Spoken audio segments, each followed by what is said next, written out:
我已经翻出去又跑回来，快让那玉帝把天宫让给我！哼，你哪里知道，我一个筋斗云飞到了天边，还在天边撑天的5颗柱子上留了纪念呢。嘿嘿嘿嘿，你可敢跟我去看呢？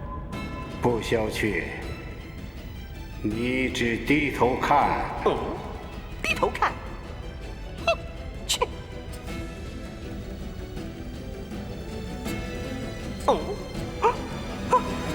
这不可能，这绝不可能！你再闻闻我指缝中的尿骚气。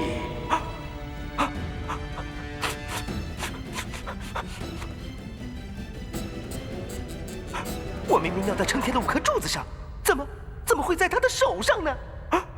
难道说他会未卜先知的法术？哼！我不相信！我不相信！我要去验证！我要去验证！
这个卑鄙、无耻、下流、不要脸的小人！你是什么诡计，暗害我老孙，弄来这些石头把我压在这儿！来，你给我放出来！你这个混账！你这个不要脸的！你这个卑鄙、无耻、下流的小人！你敢跟我老孙再大战300回合？哼，我饶不了你！镇住你，并非是我的神通，而是你的心。所谓佛就是心，心即是佛。你翻不出你执着的心，当然也翻不出佛的手心。我呸！放你个春秋狗屎大屁！哼，你个卑鄙无耻的小人，是个奸计，把我老孙骗在你手中，压在这儿。你卑鄙！有本事把我再放出来，咱们再大战300回合。我若是再输了，我就服了你！把我放出来！哼，你敢不敢？敢就是不敢，不敢就是敢，实就是虚，虚就是实。孙悟空，无论你说什么样的话，我也如如不动。什么这个是这个，那个是那个的，呸！我听不懂。有本事把我放出来！我听不懂你说的什么狗屁话，听不懂。你放我出来，快点放我出来！我错了，是不是我错了？啊？为什么没人帮我呢？为什么没人帮我？是不是我错了？有没有人告诉我？有没有人告诉我？有没有人跟我说我到底错在哪儿？有没有人跟我说？谁跟我说？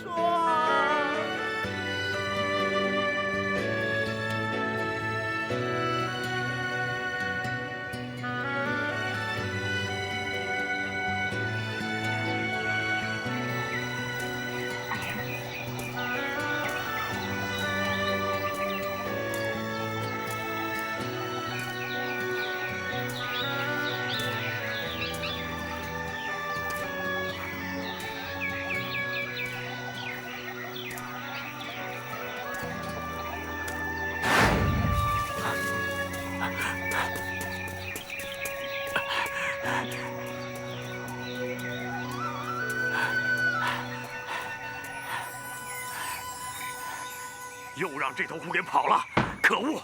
干嘛打我？说你呢，我又没招你，干嘛打我？原来是真的，原来传说是真的，这儿真的压了只死不了的猴子。哼，你有本事就杀了我，杀了我，我好解脱。来呀，杀呀！来，杀我呀！杀呀！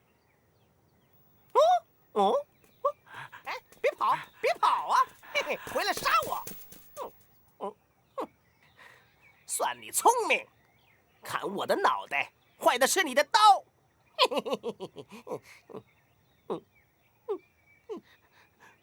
为什么会是这样？就算是犯罪坐牢，也得有个期限呐！熬不过，总得有个死吧？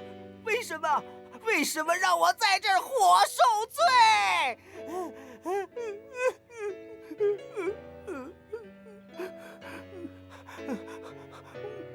我知道错了，我不应该恃强凌弱，我不应该横行霸道，我不应该这个，不应该那个，我都不应该。那既然知道我是个不懂事的畜生，也总得有个人过来教教我吧。也不能让我在这活受罪啊！也没人教我，没有人教我。难道这就是天理？这就是公道？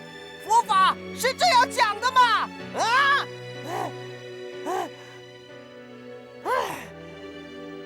师傅，快救徒儿出去啊！师傅，快救我出去啊！师傅，师傅，快救徒儿出去，我好保你西天取经啊！师傅，师傅，快救我出去啊！谢谢，快点，师傅，快叫徒儿出去啊！你叫我师傅？当然了，不是叫你还是叫谁呀？这是为何？你可是西天取经人。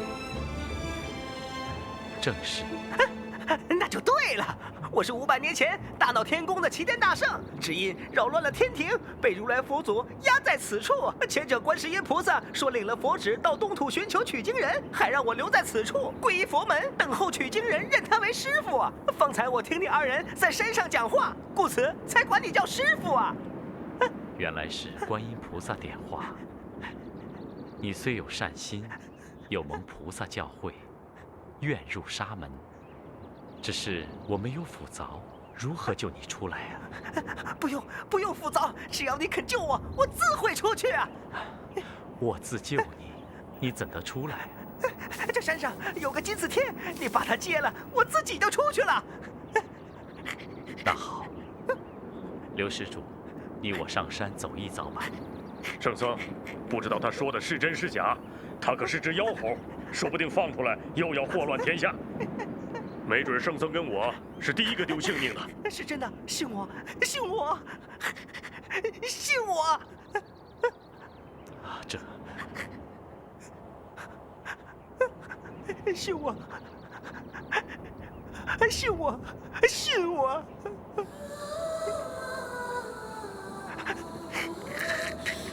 师父，信我，师父。哎。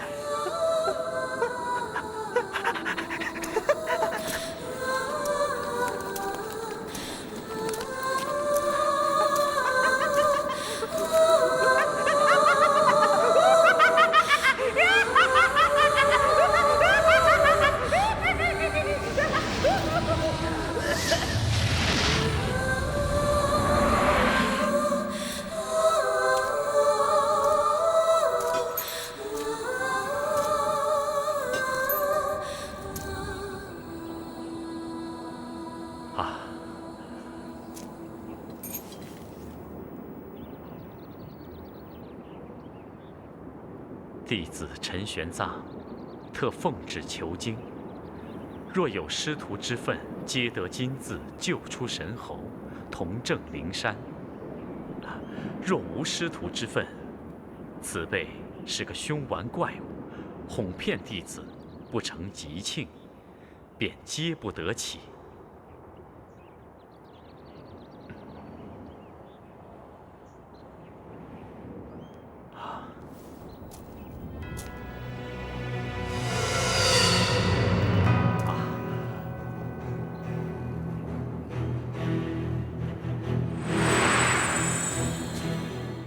吾乃临崖大圣者，今日他的难满，吾等回见如来，交些封皮去也。阿弥陀佛。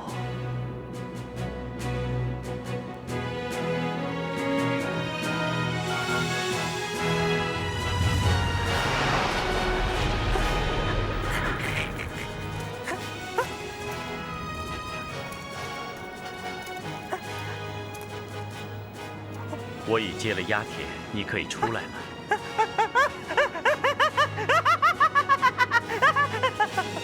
师傅，您二人远一些，越远越好啊！再远，再远，再远！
好惊险！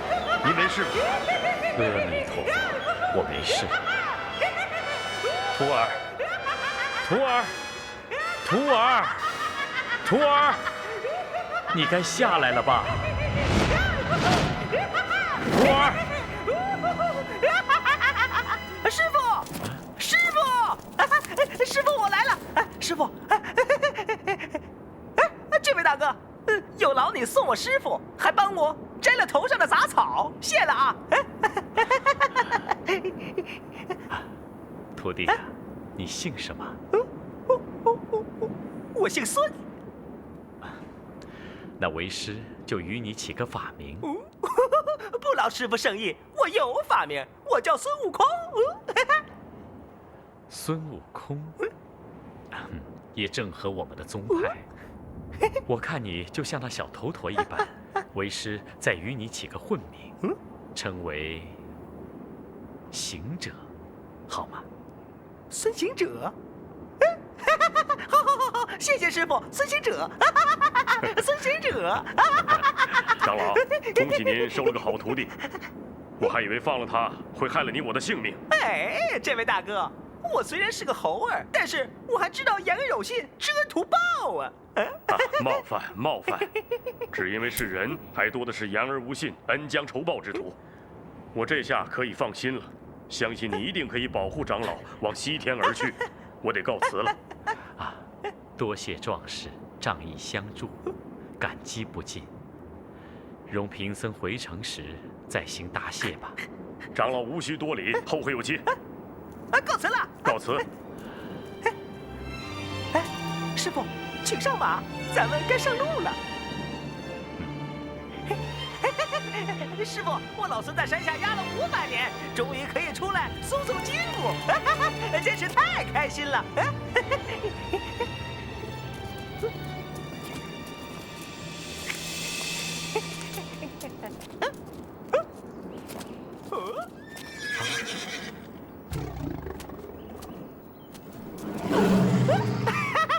老虎，师傅别怕，他是来给我送衣服的。咦，这宝贝500年不曾用过，今天出来吃饭啦！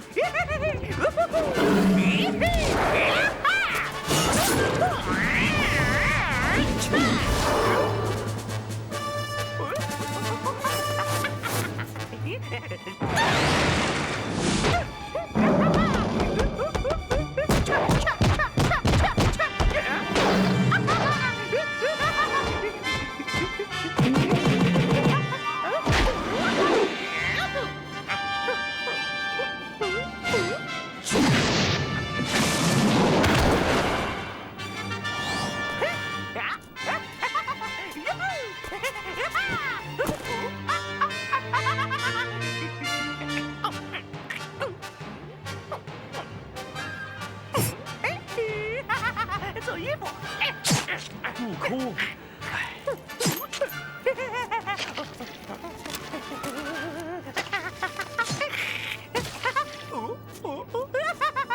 师傅，你看多漂亮啊！悟空，悟空。虽然这老虎咬死我2个随从，但毕竟也是生命啊！哎，师傅，我若不杀他，他便吃了你；我若不杀他，哪来的新衣服啊？你看，你看，你看多漂亮啊！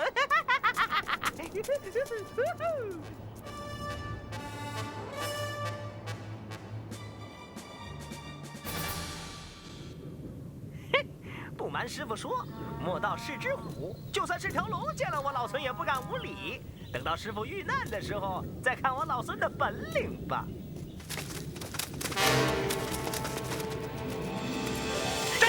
站住！站住！站住！和尚，哪儿走啊？趁早留下马匹，放下行李，饶你一命。哼，师傅放心，这些人是给咱们送行李盘缠来的。什么？你说什么？他说什么？悟空，难道你有点耳背？他说要我们的行李马匹，你怎么反过来说要他们的衣服盘缠？师傅放心，你尽管看着行李马匹，看我跟他们争执一番再说如何？哎，双拳难敌4手，他们6条大汉，你就1个人，怎么争执啊？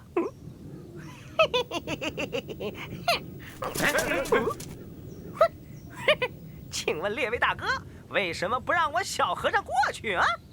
我们是这路上的检境大王，行好心的山主，大名远播，劝你早早留下东西，放你们过去。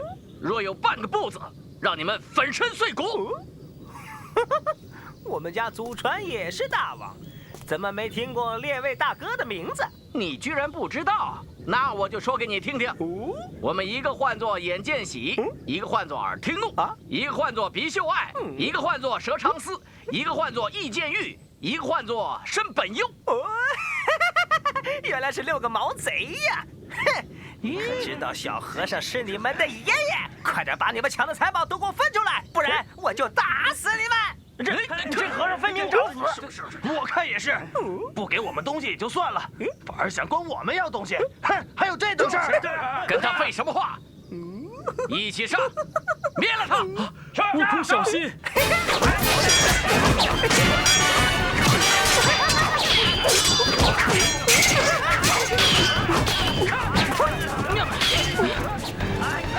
干死他！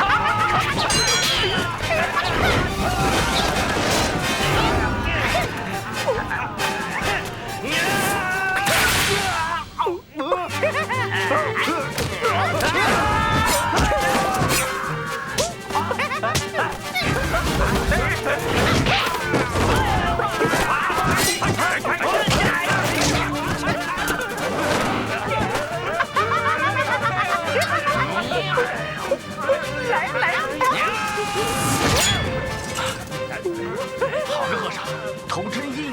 还将就的过得去吧？你们打的手也酸了吧？刚刚老孙拿个银针出来跟你们玩玩了。原来这个和尚是会针灸的郎中变的。我们又无病症，你别懂这啊！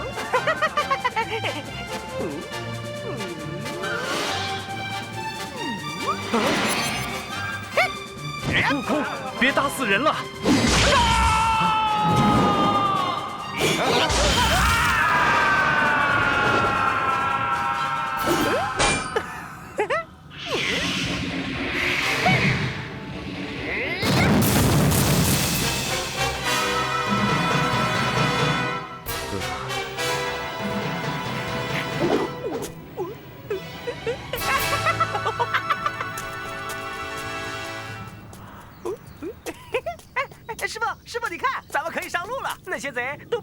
脚了。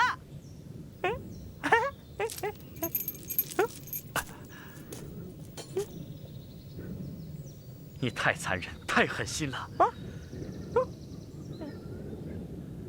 他们虽是强盗，就是拿到官府也罪不该死啊！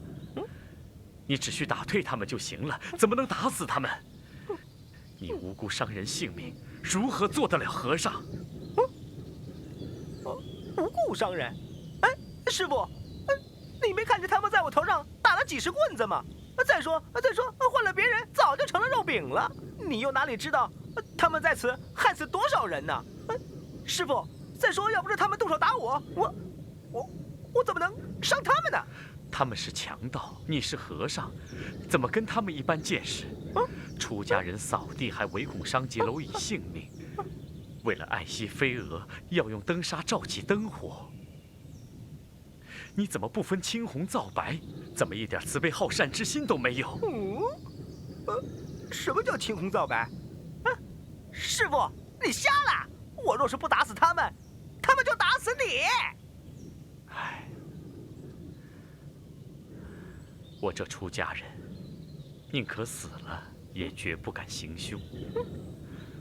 我就是死，也只是一个人，你却杀了他们6个人。此事若告到官府，就算是为师替你说相，于情于理于法，都说不过去啊！不瞒师傅说，我老孙500年前在花果山水帘洞称王的时候，不知道打死多少生灵呢。这要是告上官府，那有的是状要告了。就是因为你没人收服，没人管教，暴横人间，7天望上，才受这500年之难。你如今进了沙门，若是还像当时行凶，一味伤生，你根本去不得西天，根本做不得和尚。你既然说我做不了和尚，也上不了西天，就别费那么多唇舌骂我了。哼，老孙不去了，我不去了。老孙去你！这悟空如此不受教诲，说他几句，就跑得无影无踪了。唉，罢了。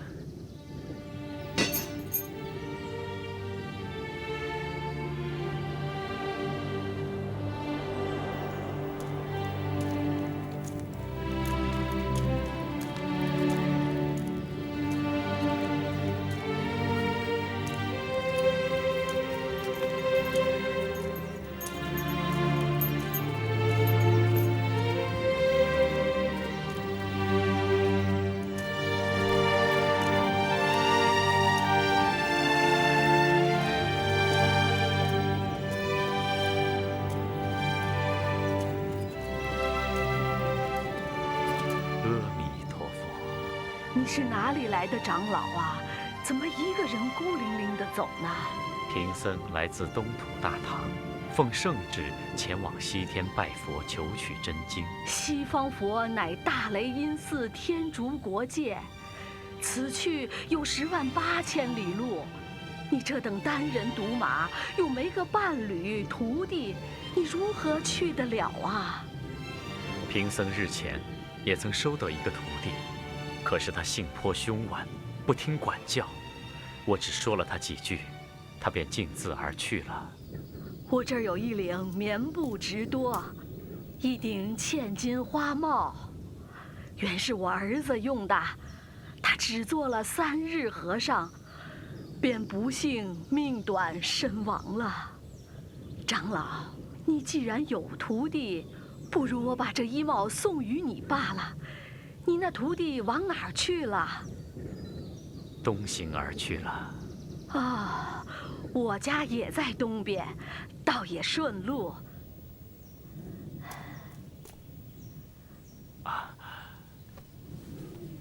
这里还有一篇咒文，叫做定心真言，又名作紧箍咒。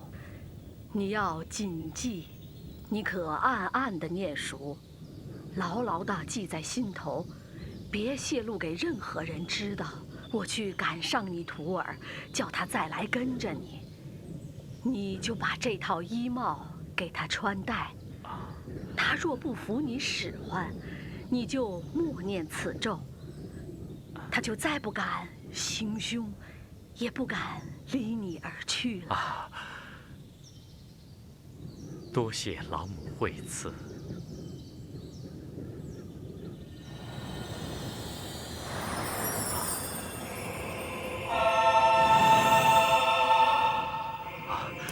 原来是观音菩萨化身点化。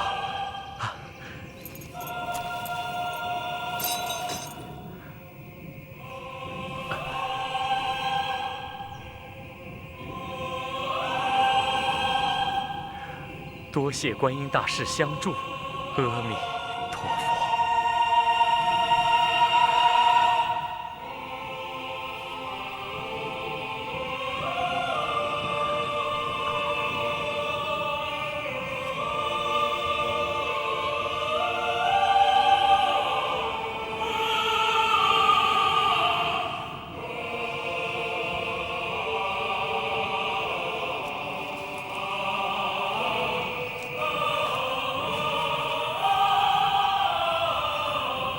这个必定就是定心真言。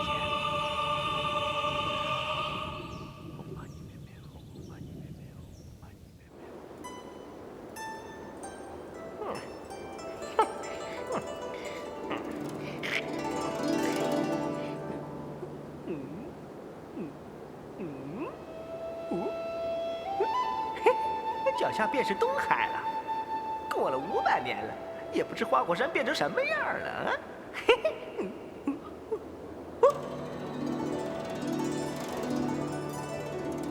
观音菩萨，参见观音菩萨。孙悟空，你不保唐僧西去，来东海做什么？好了好了，这个唐僧是个好坏不分的傻和尚，为了保他西天取经，路上只不过打死了几个强盗，他就说我残暴，一路上唠唠叨叨个不停，烦死了！不去了，不去了。你先前总要怪无人教导于你，而今好不容易得了个师傅，却又不肯受教。此后再有个不顺心不顺意的事，可休要再怨天怨地。菩萨，你不在南海修行，跑到这东边来干什么呀？大士向东海龙王借了一幅宝图，说是要去度化冥顽不灵之徒。图？什么图？还能度化人？哎，能给我看看吗？啊？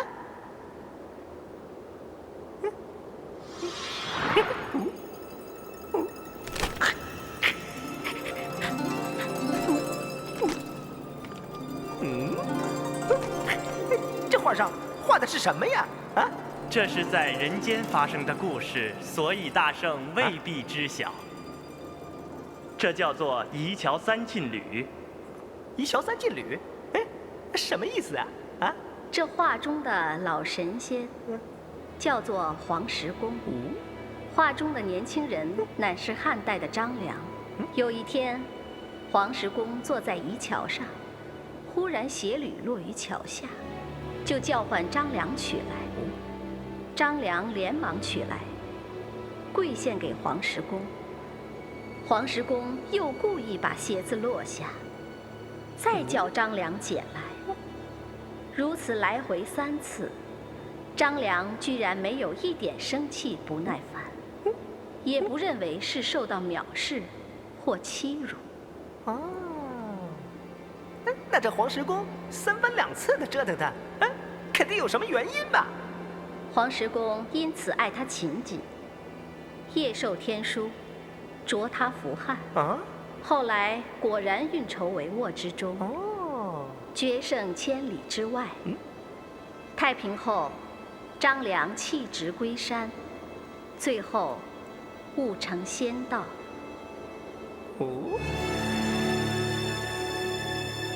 大圣若不保唐僧，不尽勤劳，不受教诲，到最后仍然只是个妖仙，休想得成正果。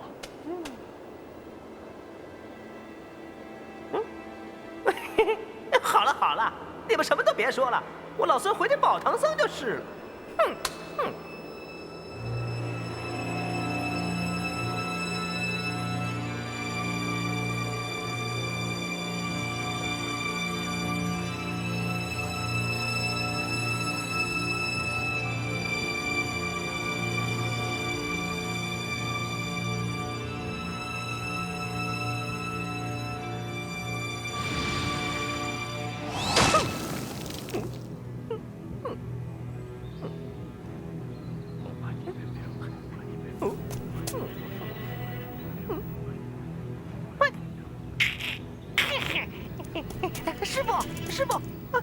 师傅，你怎么不走啊？你在这坐着干什么呀？我在等你啊。我说话重了点儿，你就使性子跑掉。我又不知道你上哪儿去了，只管在这儿等你，等到我肚子都饿了。师傅，你饿了啊？徒儿去给你化斋去啊！悟空，不用化斋，我那包袱里面有些干粮，你拿钵盂寻些水来，等我吃过以后再赶路吧。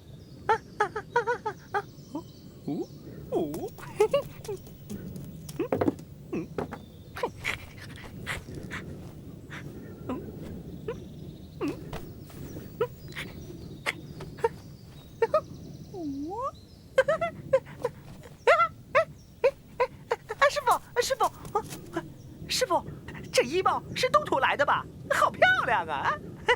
是刚才一位老妇送我的，为师用它不着。师傅，送给我吧。啊！你若能穿，那就穿吧。谢师傅，谢师傅。真漂亮，真漂亮！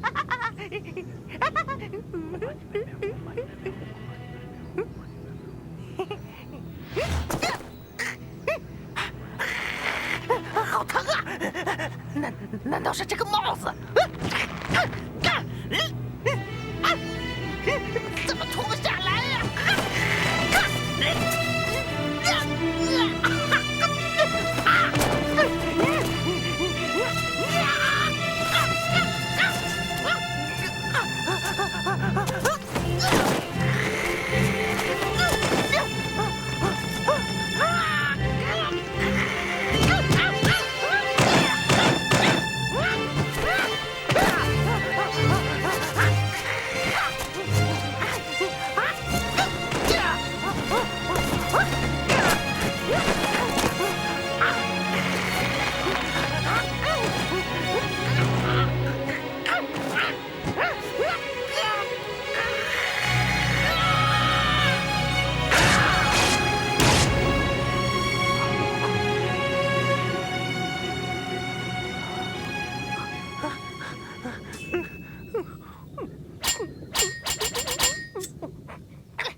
叫了。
师傅，不敢再打了，不敢再打了。这是谁教你的咒啊？这问之何用？教我之人必也知道此咒，念将起来，你定消受不了。师傅，弟子求求你，也别没事把这咒儿念出来折腾弟子。弟子愿保师傅西天取经，再无退悔之意呀，师傅。你若肯受教，为师怜你尚且不及，哪里忍心伤害你？起来吧，起来。以后要洗心革面呐。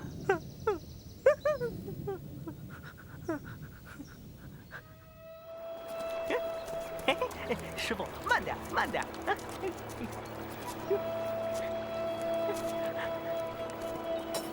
悟空，是哪里水响呢？师傅，我记得此处叫做蛇盘山阴虫涧，想必是涧里的水响吧？啊，师傅，慢点，慢点。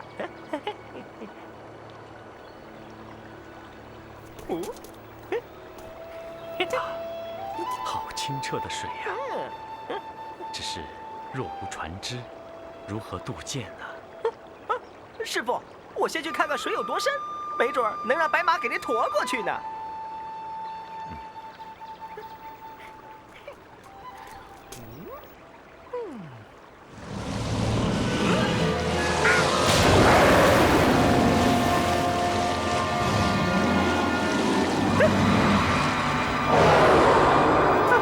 师傅，快跑！快跑，师傅！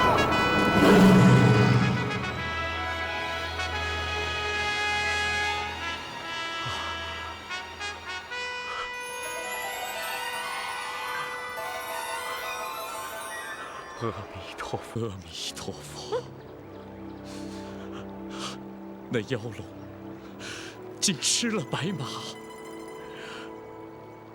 这千山万水，可怎生走得呀？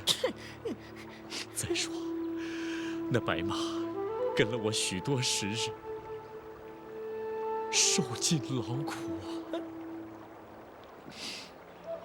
怎么就落得如此下场？师傅，你别这么脓包行吗？这点事儿也值得哭一鼻子。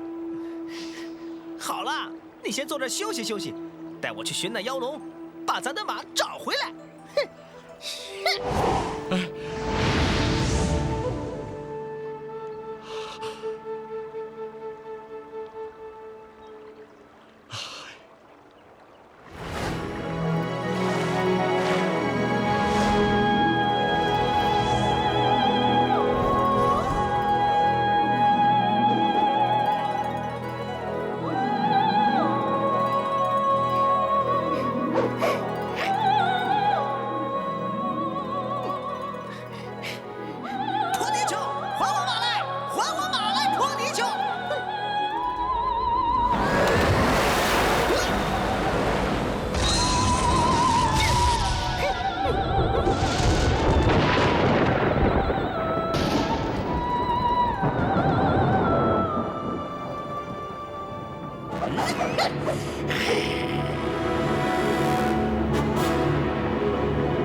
是哪个敢在这里夸下海口，辱骂于我？还我马来！少废话！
师傅，怎么样？怎么样？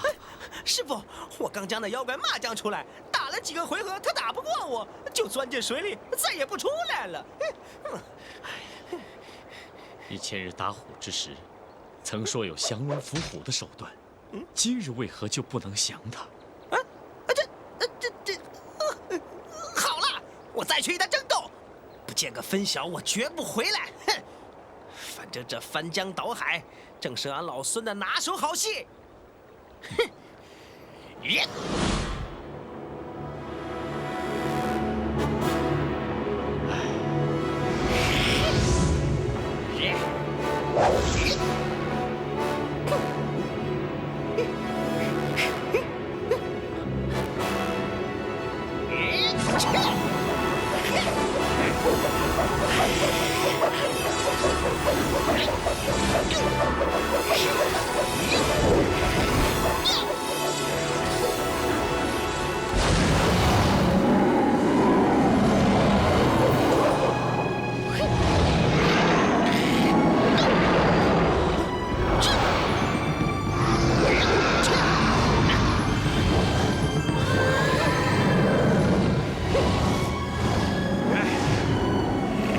你是从哪里来的泼魔？竟敢如此欺负于我！哼，你管我是哪来的泼魔？快点把马还给我，不然我饶不了你的性命！哈哈哈哈哈！白马被我吞到肚子里，哪还吐得出来呀？不还你又怎样？还马就砍棍，杀了你，替我的马偿命！哪里走？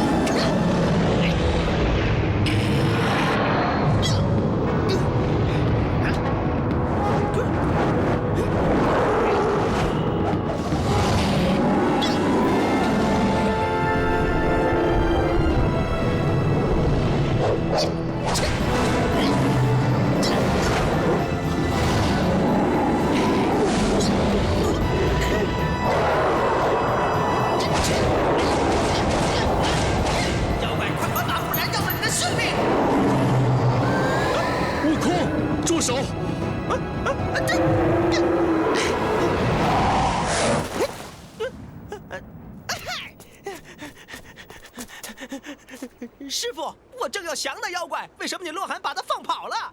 这马就送与他吧。啊？为什么？他还我一马才公平。若伤他一命，便是我欠他的了。何况我还有2只脚，照样可以走到灵山。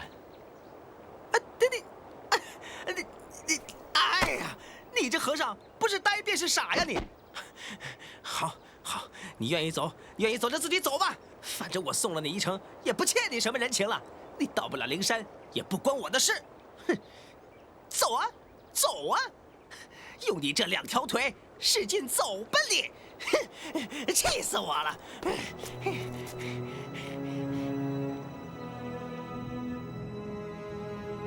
悟空不得无礼。菩萨。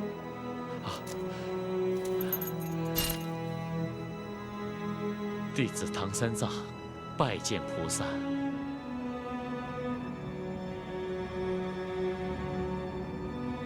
悟空，你到涧边去把他叫来，我替你降他。菩萨，那妖怪肯定拿我老孙当仇人了，我叫他，他哪肯出来？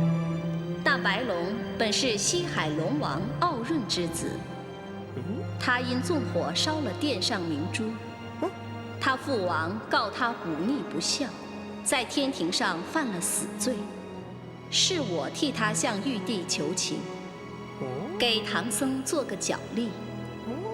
你想，那东土来的凡马，怎能走得了那万水千山？怎能到得了灵山佛地？必须是这个龙马，方能成功。原来还有这段因由，可那白马这般葬送性命，仍是可怜呐。悟空，你去叫一声，傲润龙王、白龙3太子，你出来。有南海菩萨在此，他就出来了。好，菩萨，那我就依您的，试试看啊。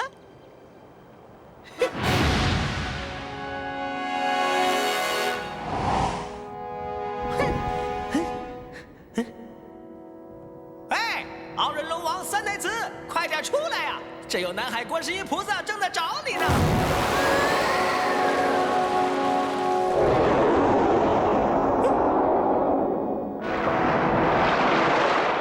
怎么又是你？哼，你怕什么呀？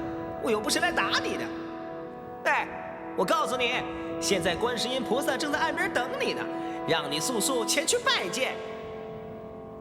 观音菩萨，白龙叩见观音菩萨，承蒙菩萨活命大恩，白龙在此等候取经人，却不见踪影啊！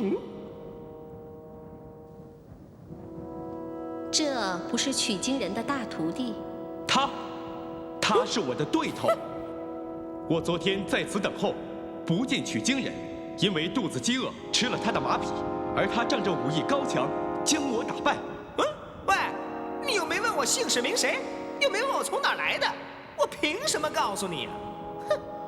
我从问你是何人，你却只管恫吓于我，并没有说取经的事啊！你这猴头，以示自己本领高强，哪里肯说上半句好话？你如果提起取经二字，又怎么会费这番周折呀？悟空，你动辄非打即骂，不肯与人为善，好言相对，如今白费了气力，也算是自食其果。今番前去，还有等着归顺的。若问起来的时候，你要说取经二字，就不用再劳力劳心，自然会拱手服顺的。要是真这样，那倒好了。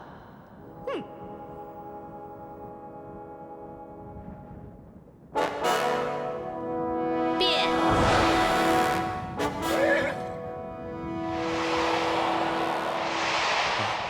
白马。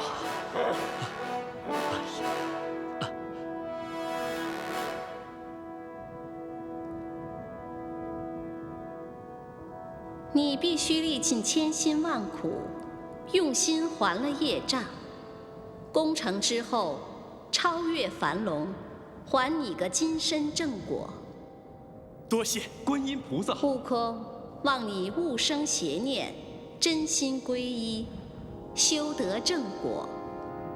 哎，菩萨，哎，菩萨慢走，慢走，菩萨。菩萨，等等啊！菩萨，慢走，慢走，慢走，菩萨，你还是找个旁人来保护这个和尚吧。我老孙不去了，不去了。哼，这去往灵山的路上，少说也有108000里之遥啊！让我保护那个肉眼凡胎的和尚，这何时才能到灵山呢？再说呀，这一路之上多磨多难，我老孙都快保护不了自己了。还说什么修成正果？哼，不去了。你当年没有得到人身之前，尚且肯尽心修悟，你今日脱了天灾，怎么反倒生了懒惰之心？佛门中以寂灭成真，有信心才能修得正果。假如到了那伤身害命之处，我许你叫天天应，叫地地灵。到了万难之时，我也会亲自来帮你。你过来，我再赠你一桩本事。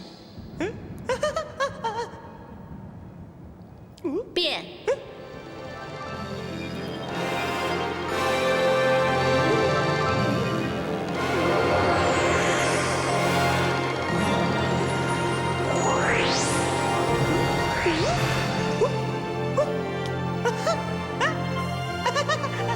这是3根救命的毫毛，若到那无际无主的时节，可以随机应变，救得你疾苦之灾。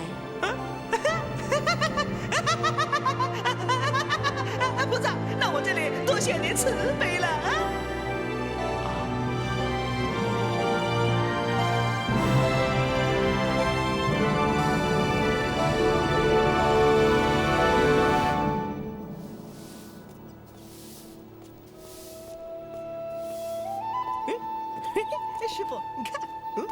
空，我们今晚就在这里歇息吧。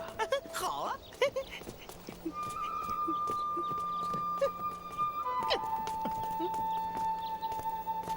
贫僧问讯了。大师从哪里来的？贫僧乃是东土唐王钦差，上大雷音寺拜佛求经，路过这里，想借宝刹歇息一夜啊。那快请里面坐。啊。那牵马的是个什么东西啊？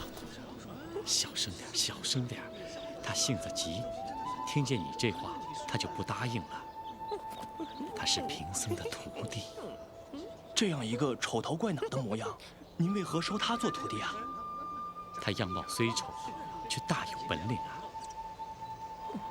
对对对，正应了那句俗话：人不可貌相。贫僧屡次蒙菩萨大恩，未及叩谢，今遇菩萨禅院，如见菩萨，正好拜谢。那就请吧。你们过去帮帮忙。请大师。走。去。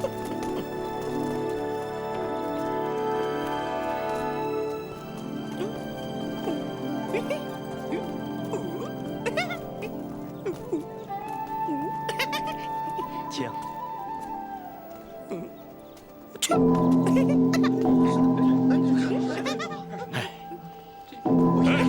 何人在这里乱敲？我这是做一日和尚撞一日钟。你是什么人？打哪儿来的？悟空，休得无礼。这是我们院主。啊，阿弥陀佛。阿弥陀佛。院主，请息怒啊！此乃贫僧徒弟孙悟空。贫僧唐玄奘，奉唐王圣旨前往西天拜佛求经，路过贵院，恳请借宿一晚。好。请客人们到厢房用茶啊，请。悟空，走吧。师公，东土大唐圣僧来拜见您。老院主，弟子有礼。哎呀，不敢，快请坐。师傅，请坐。献茶。是师公。哎，请问高僧，从东土而来，要走多少路程啊？从长安到两界山，有5000多里路。在两界山收了一个徒弟，一路西来，经过西番哈密国，又是2个多月，又是5000多里路，才到了贵地呀。如此说来，已是万里之遥了。哎，我活了这把年纪，我连这山门都没出去过。正所谓坐井观天，鱼朽之辈呀。敢问老院主，高寿几何呀？吃活270岁了。啊，那岂不是仙寿之年了？什么仙寿之年？依我看来，跟我当个孙儿，我还嫌你太年轻呢。你这是怎么说话的你？悟空，不要乱说。请用茶。请用茶。多谢。哦，羊脂玉的杯子，你们这些和尚也太不清贫了吧！来，师傅，好茶。老东西，你还挺会享受的啊！你这猴子说什么呢？见笑了。高僧乃天朝上国人物，广揽奇珍，这等俗物何足挂齿啊？高僧是来自天朝上邦，可否有什么珍奇宝物拿出来，让我一饱眼福？在贫僧眼里，只有佛法僧3宝4宝，其他的倒没见过什么宝物啊。纵然是有千山万水的，也不便带在身上。师傅，你不是有条袈裟吗？那就是个宝贝，拿出来给他们见识见识。袈裟，你们笑什么？哎呀，老爷，你刚才说那袈裟是件宝贝，那嘿，实在是可笑啊！像我这一辈的和尚，至少也得有20-30件的袈裟。嘿，我们老师祖，他在这个寺院里已经做了250-60年的和尚了，少说也有700-800件呐。多又怎么样？河里的沙石还多呢。哼，可惜呀，1文钱不值。那就，让老僧去见识见识高僧的袈裟吧。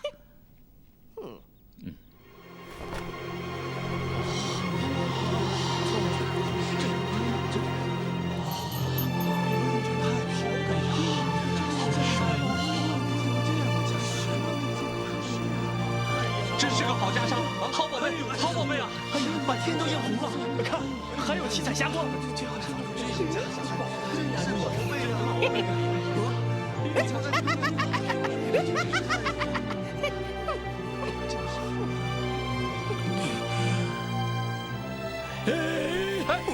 师公，老院主，师公，怎么了？师公，弟子真是无缘了。有话慢慢说。师公，有话慢慢说啊。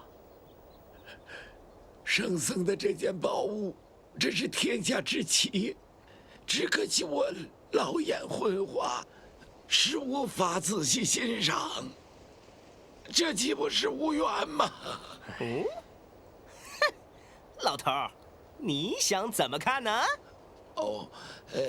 圣僧若放心的话，就让老衲将此拿到后面禅房仔细看上一晚，明日一早还给圣僧，不知尊意如何？好，好，好，要不是我明天急着赶路，别说1天，就是1年也不要紧啊。哎，多谢多谢。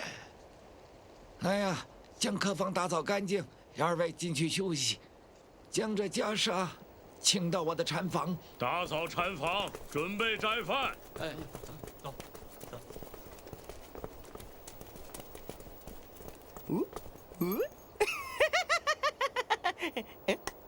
师傅，您怎么了？我在想，你我单身在外，恐怕有意外。嗨，师傅，你放心，只有我抢别人东西，还从来没听过有人敢抢我老孙的呢。古语说，珍奇宝玩之物，不可让贪婪奸伪之人看见。一旦看见，必生贪念，贪念一生，必生图谋计议。师傅，你放心，我看这老东西哭得哭天抹泪的，还挺有趣儿。我是怕坏了老院主的清修啊。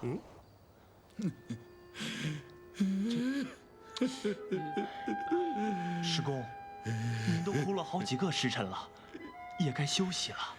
是啊，师公，您哭什么呀？我哭无缘，我不敢担唐僧的这个宝物。师公，您这又何苦呢？这件袈裟宝贝就在您的面前，你想看您就看，何必要痛哭呢？是啊，我活了270岁，白攒了几百件袈裟。如果我有这么一件，来日见到佛祖，我也不白当一回和尚。唐僧啊，唐僧，你真是好福气！我要是变成唐僧，该有多好啊！师公，您看您，师公啊，您错了。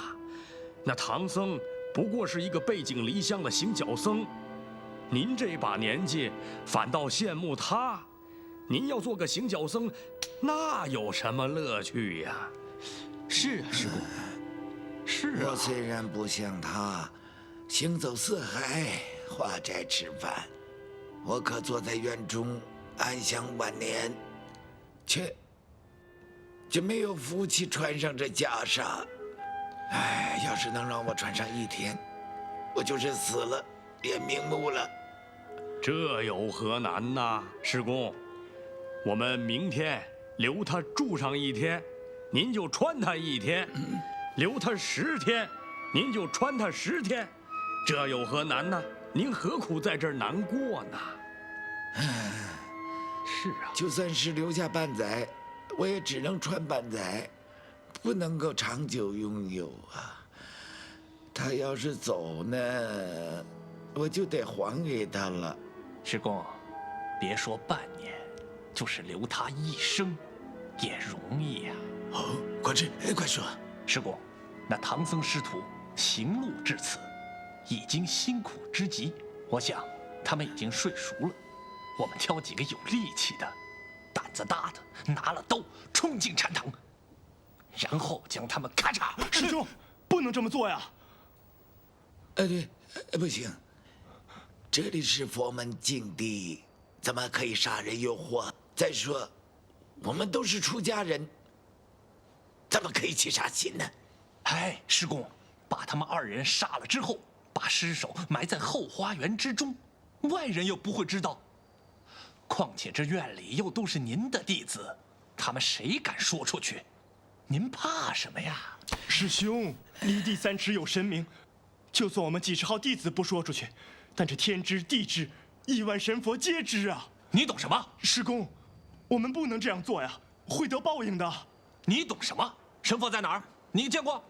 师公活了快300岁了，念了一辈子佛，也没见过一尊神佛，难道你见过？我是没见过，那是因为我修行薄浅，没那么高的功德。满嘴胡言，把他给我拖出去，关在后柴房里，不许出来！师公，不要！师公，不能这么做呀！师公，师兄会遭报应的。依我所见，你这计策并不高明。孔某，你有何主意？西公，若要杀他2人，那也要看看形势啊。那个白脸的唐僧不在话下，可那个毛脸的，却是不好对付。万一要细杀的不成，那不系反招大祸，引火烧身吗？难道我这么一个小小的心愿都达不到吗？西公，您别哭啊。不过我这倒是有一个不动刀枪之计。快说。依我之见，把咱们观音寺里所有的和尚聚到一块，每人弄捆干柴，咱们舍来那间禅堂，到时候点上一把火，叫他上天无路，入地无门，激起山前山后的人看见了，我们几说戏，他自己不小心走了火，把我们的禅堂给烧了，这样不就干干净净了吗？哎，好，此计更好。院主，您不会反对吧？师公说好，那便好，我没什么意见。那就拜托孩儿们了。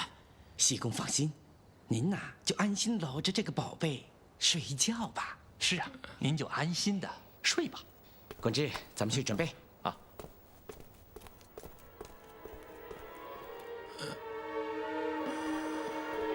宝贝，你终于归我了，宝贝。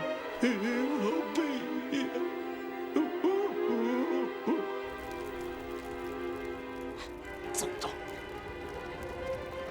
快点，动作轻一点，轻点。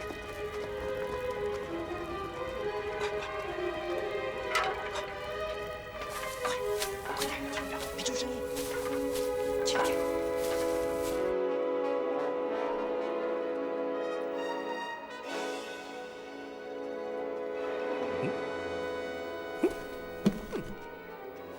43更一过，怎么会有脚步声？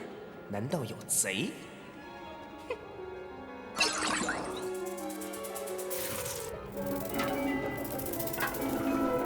轻点，千万别惊动了他们。轻点，轻点，快，小心点。果然被师傅说中了，他们要害我们性命。给他们一顿棒子，又怕他们禁不住打。再说打死了师傅，又得怪我行凶。罢了，与他们来个将计就计。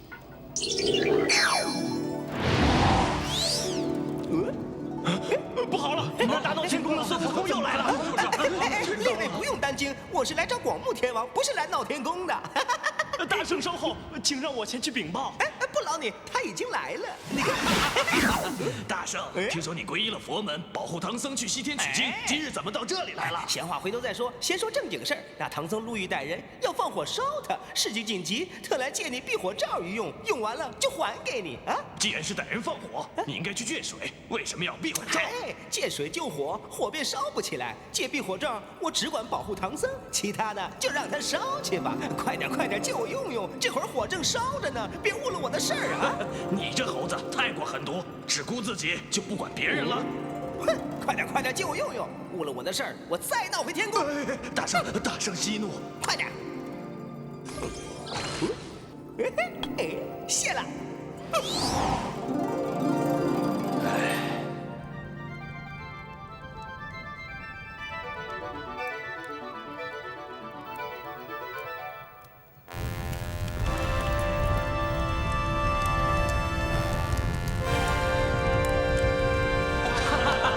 烧起来！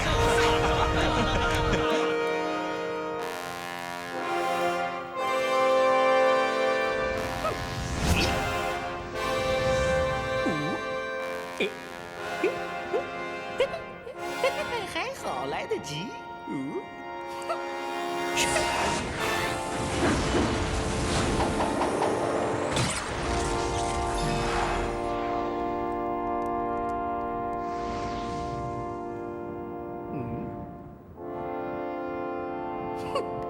你们这等奸僧，看我帮帮你们的忙！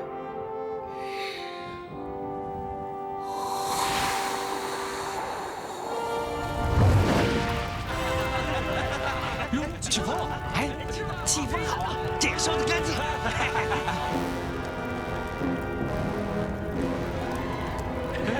风向怎么变了？啊，不，那边前方也烧起来了！快，去救火！快，救火！快！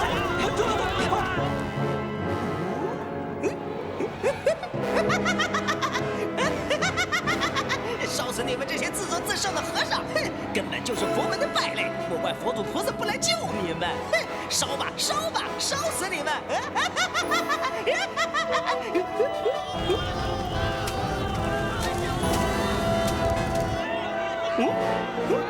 怎么除了师傅的禅堂，还有间禅堂没着火？这是怎么回事？怎么着起火来了？快救西宫！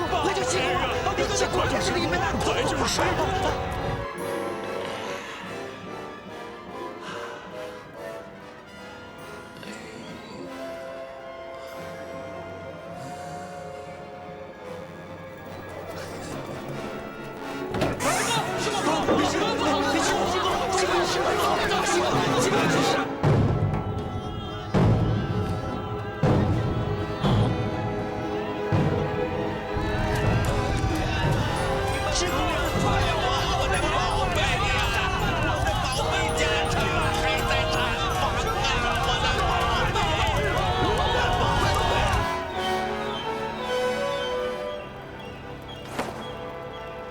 哎呀，一定是观音院里失了火，这些和尚真不小心。老院主时常与我说法论道，我得去救救他们。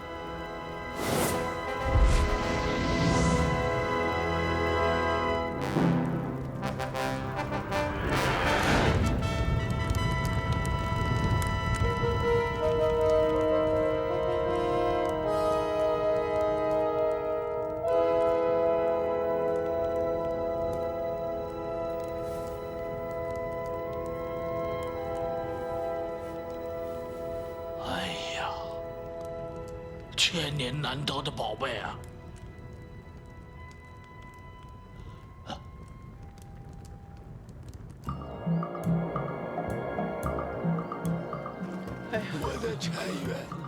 我的禅院，我吃了200多年的禅院啊！老师公啊，您不要再哭了。这寺院烧了，我们还可以重盖啊。不过这场火，我觉得烧的有点奇怪。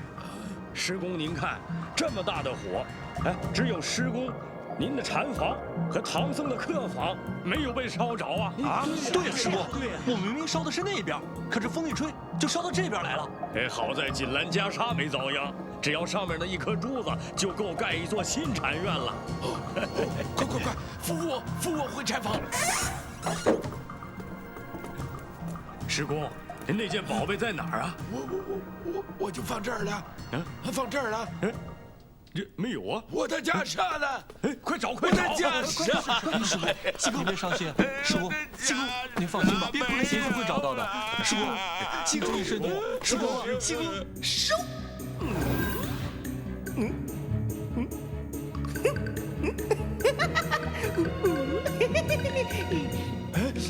这爷爷怎么又来了？广梦天王何在？大圣，我正要去找你呢。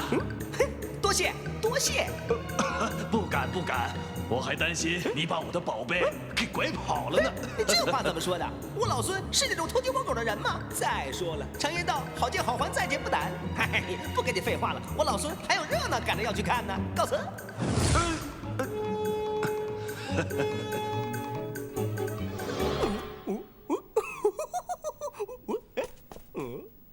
师傅，起床了，师傅。师傅，这是什么味道？昨天晚上着火了。着火了？哎呀！师傅，怎么烧得这么严重啊？为什么外面烧成这个样子，我们居然没事呢？师傅，要不是昨天晚上我护着禅堂，怎么可能没事？你这个猴头，你有本事护住禅堂，怎么就不救救这火啊？师傅，你哪里知道？果然被你猜中了。那个老和尚，爱上了咱们的袈裟，起了歹心要害咱们俩。要不是我机灵，这会儿咱俩早就变成灰了。你肯定是他们放的火。我老孙才不干那种背后害人的勾当呢。不过，我看那老和尚起了歹心，虽然没帮他救火，也帮了点别的。你怎么帮他的？刮场大风呗。你不帮他们也就算了，你还落井下石啊你！师傅，古人云：人无害虎心，虎有伤人意呀。要不是他们放火，我怎么会刮风呢？哎呀，善哉呀！有没有伤了人呢？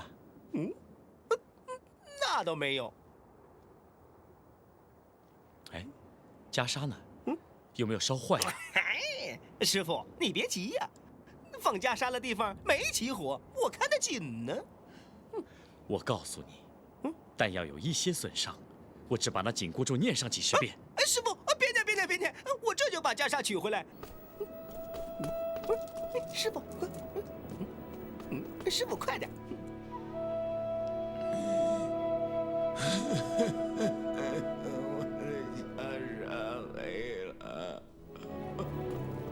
师公，不得了了！那两个和尚乃是神仙下凡，没有烧死，反而害了我们自己。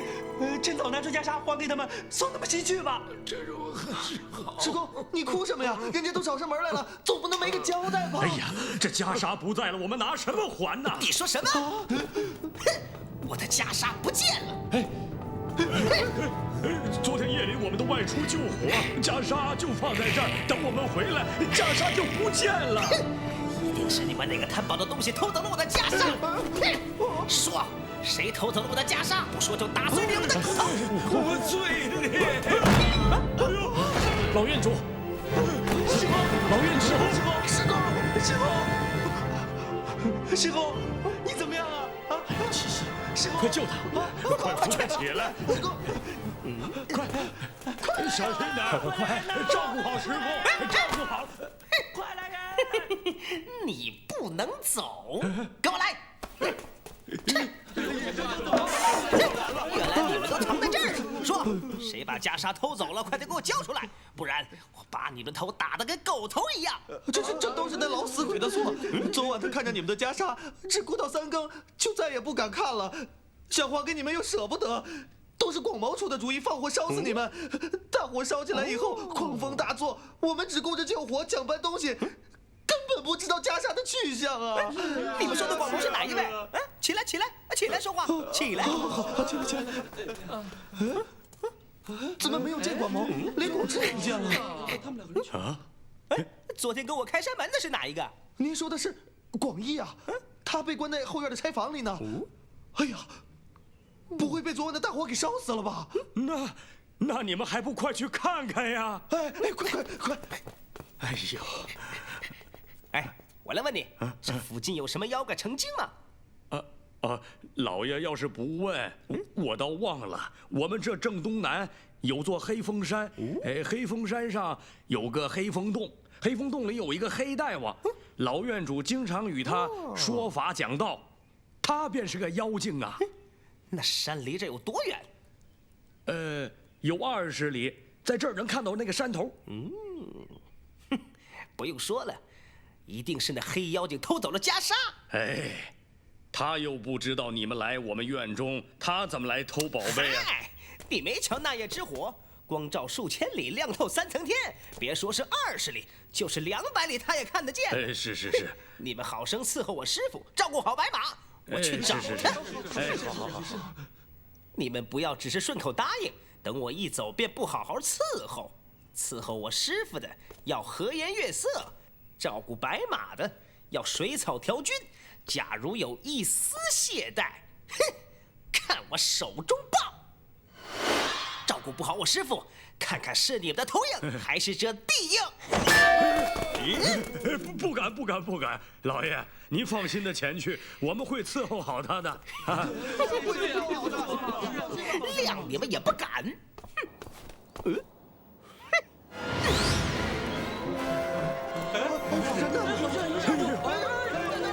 果然是云里来雾里去的活菩萨呀！哎呀，这火怪不得烧不着他。你看，